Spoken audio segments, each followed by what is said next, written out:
오늘의 말씀은 룻기 2장 1절부터 13절까지 말씀입니다. 나오미의 남편 엘리멜렉의 친족으로 유력한 자가 있으니 그의 이름은 보아스더라. 모압 여인 룻이 나오미에게 이르되 원하건대 내가 밭으로 가서 내가 누구에게 은혜를 입으면 그를 따라서 이삭을 줍겠나이다 하니 나오미가 그에게 이르되 내 따라 갈지어다 하매 룻이 가서 베는 자를 따라 밭에서 이삭을 줍는데 우연히 엘리멜렉의 친족 보아스에게 속한 밭에 이르렀더라. 마침 보아스가 베들레헴에서부터 와서 베는 자들에게 이르되 여호와께서 너희와 함께 하시기를 원하노라 하니 그들이 대답하되 여호와께서 당신에게 복 주시기를 원하나이다 하니라. 보아스가 베는 자들을 거느린 사환에게 이르되 이는 누구의 소녀냐 하니 베는 자를 거느린 사환이 대답하여 이르되 이는 나오미와 함께 모압 지방에서 돌아온 모압 소녀인데 그의 말이 나로 베는 자를 따라 단 사이에서 이삭을 줍게 하소서 하였고 아침부터 와서는 잠시 집에서 쉰 외에 지금까지 계속하는 중이니이다. 보아스가 룻에게 이르되 내 딸아 들으라. 이삭을 주우러 다른 밭으로 가지 말며 여기서 떠나지 말고 나의 소녀들과 함께 있으라. 그들이 베는 밭을 보고 그들을 따르라. 내가 그 소년들에게 명령하여 너를 건드리지 말라 하였느니라. 목이 마르거든 그릇에 가서 소년들이 길어온 것을 마실지니라 하는지라. 룻이 엎드려 얼굴을 땅에 대고 절하며 그에게 이르되 나는 이방 여인이거늘 당신이 어찌하여 내게 은혜를 베푸시며 나를 돌보시나이까 하니 보아스가 그에게 대답하여 이르되 내 남편이 죽은 후로 내가 시어머니에게 행한 모든 것과 내 부모와 고국을 떠나 전에 알지 못하던 백성에게로 온 일이 내게 분명히 알려졌느니라.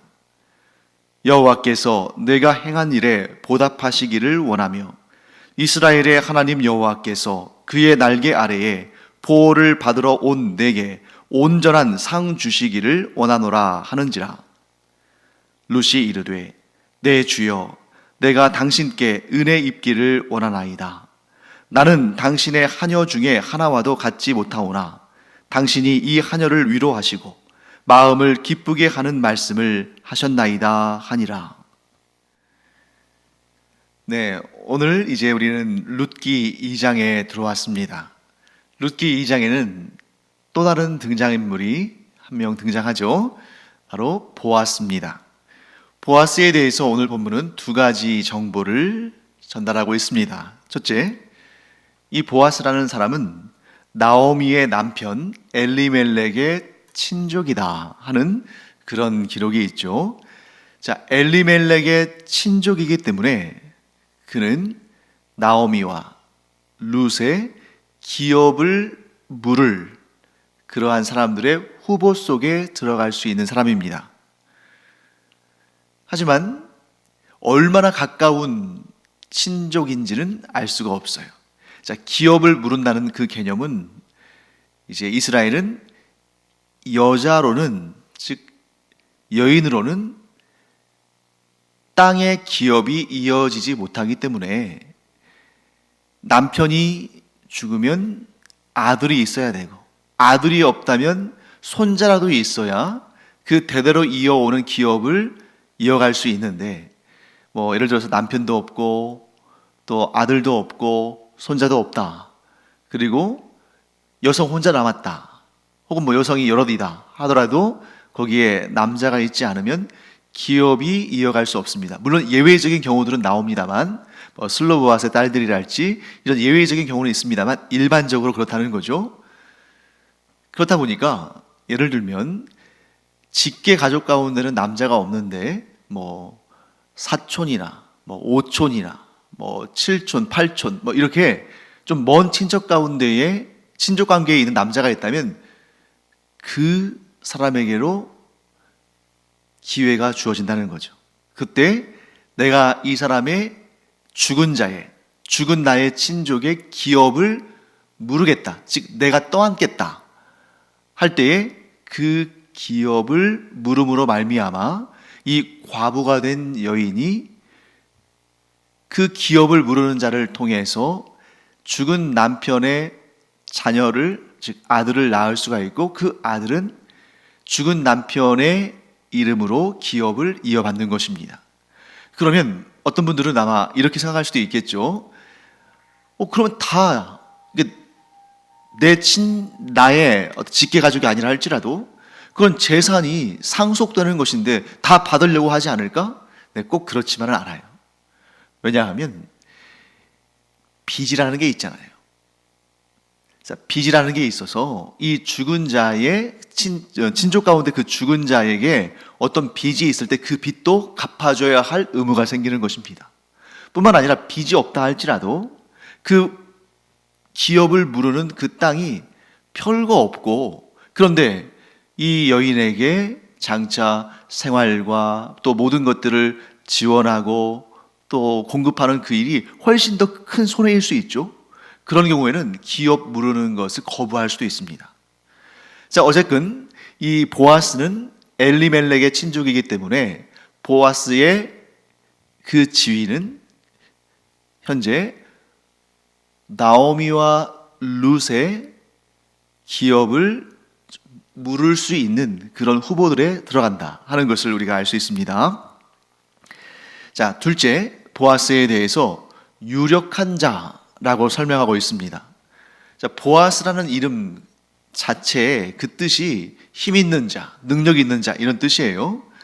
그런데 여기에서 유력한 자라고 했을 때 보통은 이제 돈이 많은 사람, 재산이 많은 사람, 이런 생각을 할 수 있습니다만, 자, 물론 그것은 기본이고, 보아스를 유력한 자라고 표현한 이유는 그가 재판을 주재하는 그러한 권세를 가진 사람. 자, 사사시대를 여러분 기억해 보세요. 사사시대에는 왕이 없습니다. 지금 이 룻기는 사사시대를 시대적 배경으로 삼고 있죠. 왕이 없는데 나라가 어떻게 유지되냐면 그들에게는 하나님이 왕이시고 하나님의 율법으로 나라가 운영되고 있는 것이죠. 그러니까 이들에게는 행정부의 수반으로서의 왕은 없으나 사법부에 해당하는, 곧 하나님의 율법을 가지고 재판하고 또 어떤 일들을 추진하고 하는 그러한 공동체이기 때문에 이 재판을 한다는 것이 곧 그들에게 있어서는 지도자다 하는 걸 의미하는 거죠. 그래서 성경을 여러분들이 보실 때, 특히 구약 성경 보실 때 성문 앞에 모인다, 성문 위에 앉았다, 성문에 사람들이 모여들었다, 뭘 의미하냐면 성문은 보통 사람들이 이렇게 오가는 이 큰 성의 입구지 않습니까? 그러니까 이 모든 성에 흩어져 있는 사람들이 모이는 장소가 바로 성문인 거죠. 왜? 그 문을 통해서 오가니까 가장 들어오고 나가는 사람들이 많고 거기 밖에는 사람들이 함께 모일 수 있는 곳이 없으니까. 그래서 성문에 모였다, 성문 위에 앉았다 하는 것은 하나님의 율법으로 재판을 하는 그런 모습을 묘사한 겁니다. 그래서 이제 룻기의 후반부에 이제 이 보아스가 그 성읍의 장로들, 곧 지도자들을 성문에 모아놓고 기업 물음에 관한 그런 결정을 하는, 그런 회의를 하는 모습을 또 우리가 보게 됩니다. 자, 여기에서 우리는 이 보아스의 등장을 통해서 이 사람이 하나님께서 나오미와 룻을 위해서 준비한 사람이구나, 하나님께서 예비하신 헤세드구나, 하나님께서 은혜의 선물로 예비하신 자구나 하는 것을 직감적으로 알 수 있죠.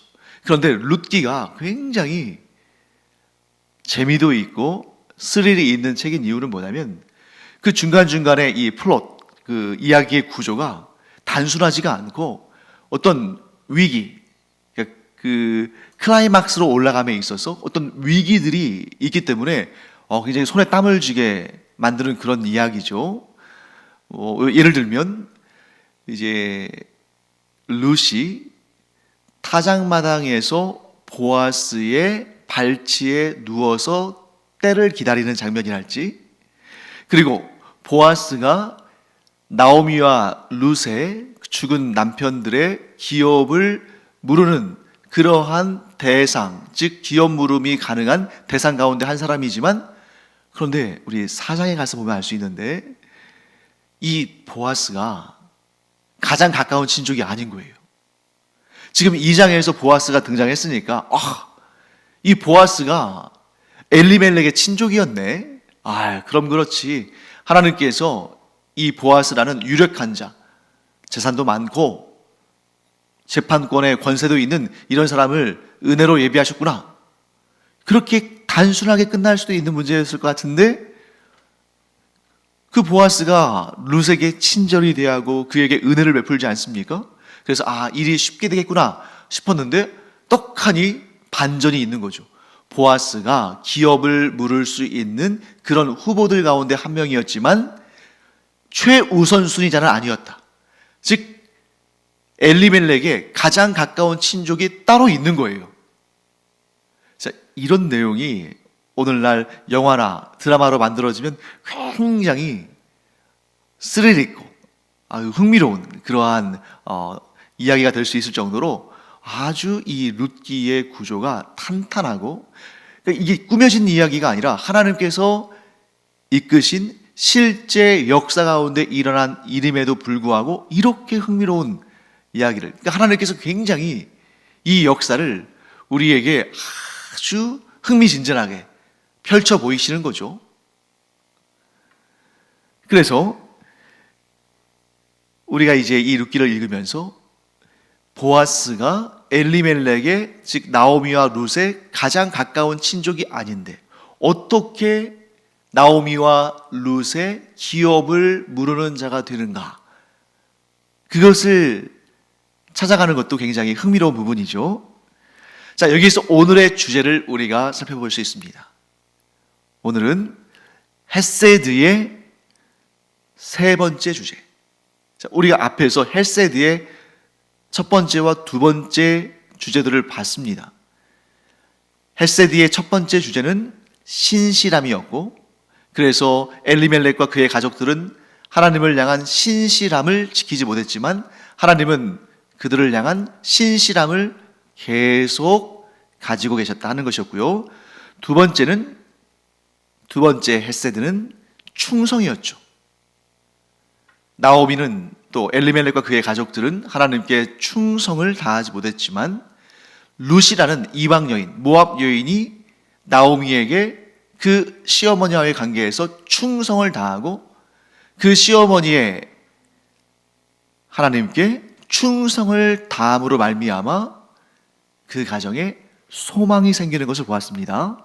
그리고 오늘 세 번째, 헤세드의 세 번째 특성, 헤세드의 세 번째 국면, 바로 은혜입니다. 오늘의 주제는 은혜입니다.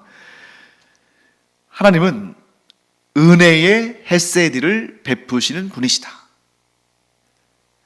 나오미에게 룻을 보내신 것도 나오미가 잘해서, 나오미가 헤세드를, 충성의 헤세드를 행해서가 아니라 하나님께서 거저 주신 은혜. 나오미에게는 그럴 은혜를 받을 만한 자격이 없었지만 하나님께서 은혜를 베풀어 주셨다. 자, 그리고 룻도 나오미에게 은혜를 베풀었죠. 자, 보통 우리는 은혜라고 말하면 위에 사람이 아래 사람에게, 강한 자가 약한 자에게, 높은 자가 낮은 자에게 베푸는 것이 은혜라고 봅니다만 꼭 그렇진 않습니다. 가난한 자가 부유한 자에게, 낮은 자가 높은 자에게, 약한 자가 강한 자에게도 얼마든지 은혜를 베풀 수 있어요. 왜? 은혜라는 것은 대가를 구하지 않는 선한 선물입니다. 대가를 구하지 않고 선을 베푸는 것, 얼마든지 낮은 사람도 높은 자에게, 약한 자도 강한 자에게 할 수 있는 일이죠. 그래서 룻은 나오미의 며느리였지만 며느리가 그 시어머니 나오미에게 은혜를 베푼 것입니다. 그래서 나오미를 홀로 가게 하지 않고 그 길에 동행했으며, 또한 젊은 룻은 내 몸 하나 건사하는 것도 쉽지 않은데 내가 연로한 저 시어머니를 어떻게 또 먹여 살리나 하고 도망칠 수도 있을 텐데, 오늘 본문의 말씀 보시면 룻이 자원하여 다른 사람들의 밭에 이삭을 주우러 갑니다. 자, 이삭을 주울 때 자기 먹을 목만 죽겠어요? 아니죠. 어머니를 복양해야 되니까 집에 계시는 어머니를 좋은 음식을 만들어서 제공하기 위해서, 어머니를 봉양하기 위해서 또 어머니 목까지 이삭을 주어야겠죠. 그러니까 2배 혹은 그 이상의 수고를 해야 되는 것입니다. 그럼에도 불구하고 룻은 어떠한 대가도 바라지 않고 어떠한 바람도 없이 그저 시어머니를 봉양할 마음으로 가서 그 수고와 헌신을 하는 것입니다. 이게 바로 은혜라는 거죠. 은혜는 대가를 바라지 않는 선한 일, 은혜는 보답을 바라지 않는 그런 선물, 이런 개념을 가지고 있는 것입니다. 자, 그래서 룻은 자신이 모압 여인, 곧 이방인이기 때문에 이스라엘 사람들에게 환영받지 못하고 도리어 멸시받고 때로는 공격을 당할 수도 있다는 그러한 위험한 상황을 인지하고도 자원하여 이스라엘 사람들의 밭으로 갔습니다. 환영받지 못할 줄 알고 간 거예요. 위험을 무릅쓰고 간 것입니다. 조롱과 멸시를 감내하며 나간 것입니다. 무엇 때문에요? 자기의 시어머니를 봉양하기 위해서. 자, 여러분, 하나님이 어떤 분이신지를 우리가 잘 알아야 됩니다. 하나님은 열심히 일하고 수고한 자가 그 수고의 삭을 얻도록, 그 수고의 열매를 얻도록 하시는 분이십니다. 이것은 하나님의 공의의 차원이에요. 그래서 공부를 열심히 한 신앙생활을 하지 않는 학생과 공부를 열심히 하지 않은 신앙생활을 하는 학생이 누가 더 성적이 좋겠습니까? 자, 공부를 열심히 한 비기독교인이 있어요. 공부를 열심히 하지 않은 기독교인이 있습니다. 누구 성적이 더 좋은 것이 당연한 겁니까? 공부를 열심히 한, 그가 비록 하나님을 섬기지 않는다 할지라도 공부를 열심히 한 학생이 성적이 더 좋은 것은 하나님의 공의의 차원이에요. 그 이상한 것이 아닙니다. 당연한 거예요. 그럼에도 불구하고 비록 공부를 게을리 했다 할지라도 그가 하나님을 믿는 사람이기 때문에 누리는 하나님의 특별한 은혜가 또 있는 거죠.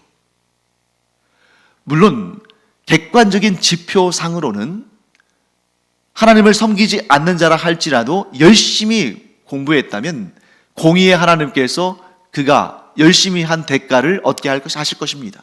하지만 그에게는 하나님을 믿는 자에게 하나님께서 대가를 구하지 아니하시고 풍성하게 부어주시는 은혜는 없는 거죠.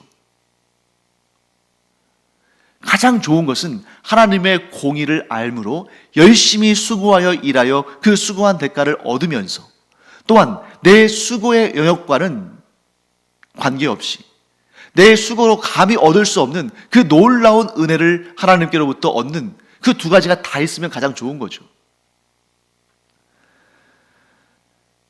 여기에서 룻이 자기의 시어머니를 위해서 대가를 구하지 아니하고 시어머니를 사랑함으로 그를 봉양하기 위해서 위험과 조롱과 수고를 마다하지 않고 그것을 감수하고 나아가서 열심히 일할 때 그 열심히 일한 것에 대한 대가를 주시는 것으로 그치시는 것이 아니라 은혜를 부어주신다는 거죠.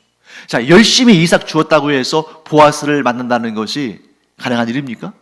열심히 이삭을 주었다고 해서 그 베들레헴에서 가장 유력한 사람의 아내가 된다는 것이 그것이 당연한 일입니까? 아니잖아요. 룻은 그 시어머니 나오미를 봉양하기 위해서 열심히 일했고 그 일한 만큼의 이삭을 주었습니다. 그리고 그 어머니와 함께 배불리 먹었겠죠. 그러나 하나님께서는 자원하여 그 시어머니를 봉양하기 위해서 수고하고 위험을 감수하고 자기에게 미칠 해가 있다 할지라도 그것을 감내하고 나가서 헌신하고 수고한 그 룻을 기쁘게 여기시고 가장 좋은 은혜의 선물을 예비하셨는데 그가 바로 보아스다 하는 것을 우리가 알게 됩니다. 그런데 여기서 또 우리가 아주 중요한 주제 하나를 발견하게 됩니다. 3절 말씀 보시면 이런 내용이 있습니다. 룻이 우연히 엘리멜렉의 친족 보아스에게 속한 밭에 이르렀더라. 룻의 입장에서는 정말 우연이에요. 자, 룻이 사전에 막 조사하고 또 막 여기저기 물어봐서 내 기업을 물을 만한 사람이, 내 남편의 기업을 물러줄 만한 사람이 누군가 하고 막 다 뒷조사를 하고, 그래서 보니까 보아스라는 사람이 그 기업을 물을 만한 사람들 가운데 가장 재산도 많고 가장 유력한 자다 해서 일부러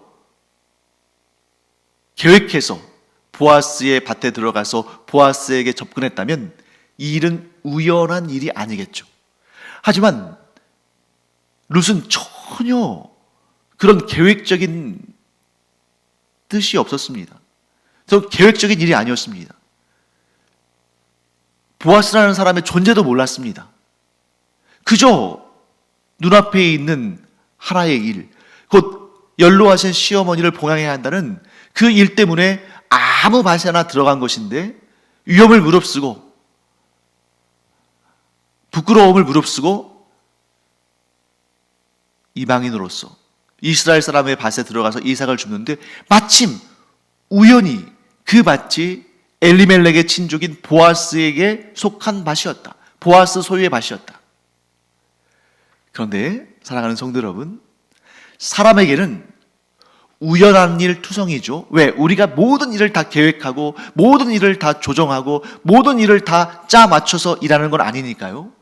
우리가 그냥 우연히 어쩌다 보니까 나도 모르게 하는 일들이 얼마나 많습니까? 하지만 사람에게는 우연이 너무너무 많지만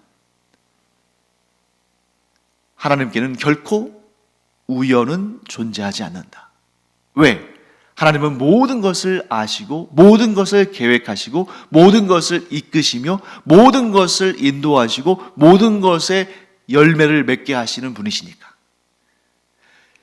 룻은 이때까지만 해도 보아스의 존재를 알지 못했지만 나오미도 보아스로부터 어떠한 전가를 받은 적도 없고, 그래서 룻을 통해서 보아스의 존재를 알기 전까지는 그도 까마득히 잊고 있었지만, 그래서 룻은 정말 의도하지 않게 계획하지 않고 그저 이삭을 주어서 시어머니를 봉양하기 위해서 어떤 이스라엘 사람의 밭에 들어갔는데 거기가 마침 자신을 위하여 기업을 물러줄 보아스가 소유한 밭이었다. 하지만 사람에게는 우연인 것이 하나님께는 결코 우연이 아니다. 하나님께서 계획하신 일이죠. 하나님께서 계획하신 일이기 때문에 하나님은 이미 룻이 보아스의 밭에 들어가기 전부터 은혜의 선물을 예비하고 계셨다 하는 것을 알게 됩니다. 사랑하는 성도 여러분, 우리도 얼마나 많은 인생의 시간에 우연을 경험합니까?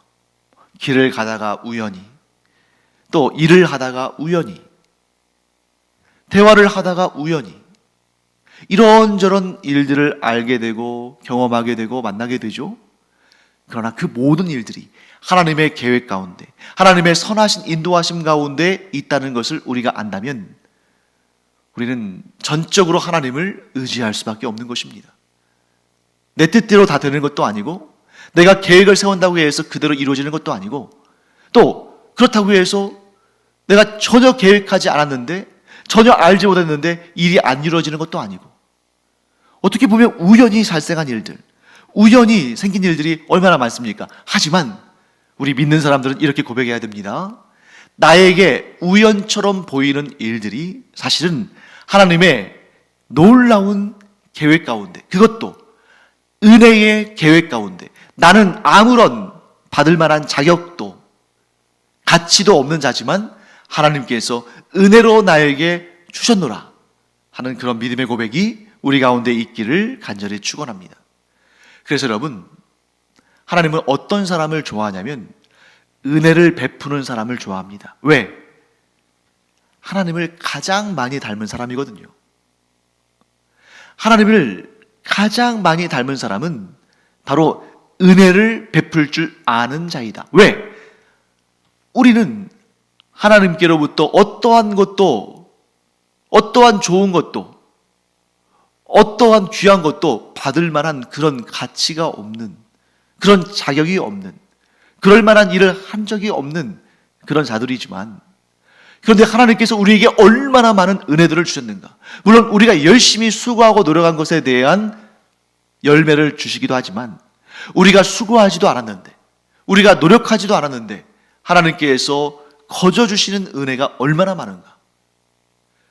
이 하나님의 은혜의 햇새들을 아는 사람은 자신도 은혜의 햇새들을 베푸는 것을 참 좋아합니다. 그래서 여기 보시면 보아스가 룻을 보고는 다른 밭으로 가지 말고 내 소유의 밭에서 이삭을 마음껏 주어라. 다른 곳으로 가면 위험할 수도 있고 네가 조롱당할 수도 있고 마음에 상처를 입을 수도 있고 하니까 내 소유의 밭에서 편하게 이삭을 주어라. 내가 일하는 소년들에게 잘 말해놨으니까 그들이 너를 건드리지 못할 것이다. 즉 너를 해치지 못할 것이다. 또한 그들이 길어온 물을 마음껏 마셔라. 일하다 보면 얼마나 갈증이 나겠니. 어디 먼 곳으로 물을 마시러 떠나지 말고 헤매지 말고 내가 나의 일꾼들이 길어온 물을 마셔라. 그리고 나의 여종들, 저 소녀들과 함께 다니면서 안전한 가운데 이삭을 주어라. 자, 이에 대해서 좀 얼마나 큰 은혜입니까? 지금 이방에서 건너온 이 젊은 여인 룻이 아는 사람이라고는 시어머니 나오미밖에 없는데 그 나오미를 위해서 지금 이 이스라엘 사람의 밭에 들어와서 얼마나 지금 눈치가 보이겠어요? 불안하고 떨리겠습니까? 자기를 환영하지 않는, 이방 사람들을 환영하지 않는 이스라엘 사람들 틈바구니 속에서 얼마나 위험하고 얼마나 불안하겠어요? 그런데 보아스가 이렇게 룻이 뭘 그 보아스에게 유익한 일, 그에게 좋은 일, 그가 원하는 일을 해준 것도 아닌데 그냥 은혜를 베풀었습니다. 그러니까 10절에 룻이 이렇게 행하고 말하죠. 룻이 엎드려 얼굴을 땅에 대고 절하며 그에게 이르되 나는 이방 여인이거늘 당신이 어찌하여 내게 은혜를 베푸시며 나를 돌보시나이까 하니. 보아스가 나오미의 며느리인 룻에게 베푼 은혜가 너무 감사한 거예요. 나는 이방 여인인데 나를 쫓아내지만 않아도 감사한 일인데, 아니 나에게 침뱉지만 않아도 너무 고마운 일인데 너에게 내가 뭘 했다고 이렇게 나에게 큰 은혜를 베풀어 주는가. 너무너무 감사한 것이죠. 자, 그런 보아스를 지켜보고 계시는 분이 계시죠. 하나님께서 은혜를 베풀고 있는 보아스를 지켜보고 계십니다. 상 주지 않으시겠어요? 그를 복되게 하지 않으시겠습니까? 지금 앞에서 보아스에 대해서 설명하면서 그가 유력한 자다. 재산도 많고 권세도 있는 자다. 그 재산과 그 권세, 분명히 저는 이 보아스가 은혜를 베풀 줄 아는 사람이었기 때문에 하나님께서 풍성하게 채우시고 그를 높여주신 것이라고 믿습니다. 그래서 룻이 보아스가 베푼 은혜가 너무 감사해서 절했어요. 그런데 더 놀라운 사실, 보아스는 11절에서 이렇게 말합니다. 보아스가 그에게 대답하여 이르되 내 남편이 죽은 후로 내가 시어머니에게 행한 모든 것과 내 부모와 고국을 떠나 전에 알지 못하던 백성에게로 온 일이 내게 분명히 알려졌느니라. 자, 보아스가 지금 룻에게 은혜를 베풀었는데 자기가 은혜를 베푼 이유를 얘기해 주는 거예요. 내가 너에 대해서 들었는데 네가 나오미에게, 너의 시어머니에게 은혜를 베풀었다는 것을 내가 들어서 알고 있다. 하나님께서 우리에게 주시는 말씀과 동일한 말씀 아닙니까? 이런 말씀인 거죠. 네가 누군가에게 은혜 베푼 것을 내가 보고 들었기에 내가 너에게 큰 은혜를 베푼다. 네가 너의 이웃에게 베푼 은혜는 곧 나에게 베푼 것과 같기 때문에 내가 너에게 은혜를 베푼다. 이런 말씀인 거죠. 룻은 아마 영문을 알지 못했을 겁니다. 아니, 내가 뭘 했다고 이렇게 큰 은혜를 베풀어 주지? 그런데 보아스는 알고 있는 거예요. 자기의 친족 엘리멜렉의 아내인 나오미가 그 이방 땅에서, 그 모압 땅에서 과부가 되고 정말 빈 털터리가 되어서 쓰디쓴 인생이 되어서 돌아왔는데 모압 여인인 며느리 룻이 그녀와 함께 있고 그녀를 위해서 이삭을 주며 봉양하는, 그를 떠나지 않고 충성을 다하며 섬기는 그런 모습이 얼마나 복된 은혜의 모습으로 보이겠습니까? 이렇게 서로 은혜를 베풀고 또 서로 은혜를 주고받는 이런 모습이야말로 천국을 경험하는 모습 아니겠습니까? 사랑하는 성도 여러분, 우리의 가정이, 우리의 교회 공동체가, 또 이 사회가 이 룻기의 말씀처럼 서로 대가를 구하지 아니하고 은혜의 헤세드를 베풀므로 말미암아 은혜의 헤세드가 온 곳에 가득 찬 그러한 천국을 경험하는 삶을 살기를 간절히 축원합니다. 이렇게 은혜를 베푸는 자들이야말로 하나님을 가장 많이 닮은 자들이고 하나님의 마음을 가장 잘 깨달으며 그래서 하나님께 더욱 감사하죠. 그리고 하나님은 자신을 닮은 사람들, 곧 은혜의 헤세드를 베푸는 사람들을 귀히 여기시고 온갖 귀한 돈과 이 세상의 그 무엇으로도 살 수 없는 그 놀라운 은혜와 복으로 우리를 가득가득 채워주실 줄 믿습니다. 그러므로 우리가 헤세드의 사람, 은혜를 베푸는 사람들이 되기를 간절히 축원합니다. 기도하겠습니다. 하나님, 간절히 간구하옵기는 우리의 가정이, 우리의 교회 공동체가, 또한 우리가 사는 이 사회가 하나님을 닮은 사람들이 하나님께서 저희에게 하시듯이 서로 은혜를 베풀므로 말미암아 천국을 경험하는 그러한 우리의 삶의 터전들이 되게 하여 주시옵소서. 감사드리며 예수님의 이름으로 축복하며 기도합니다. 아멘. 기도하는 시간입니다. 우리가 은혜의 헤세드를 베푸는 방법들이 여러 가지 있겠죠. 물질을 통해서 또 섬김을 통해서. 그런데 그 은혜의 헤세드를 베푸는 가장 좋은 방법 중에 하나가 바로 기도입니다. 우리가 누군가를 위해서 간절한 마음으로 하나님께 간구하는 그런 은혜의 헤세드를 행할 때에 하나님께서 우리의 기도를 들으시고 그들에게 복을 주실 뿐만 아니라 은혜를 베푸는 우리에게 또한 큰 복과 은혜를 차고 넘치게 부어주실 줄을 믿습니다. 기도하겠습니다.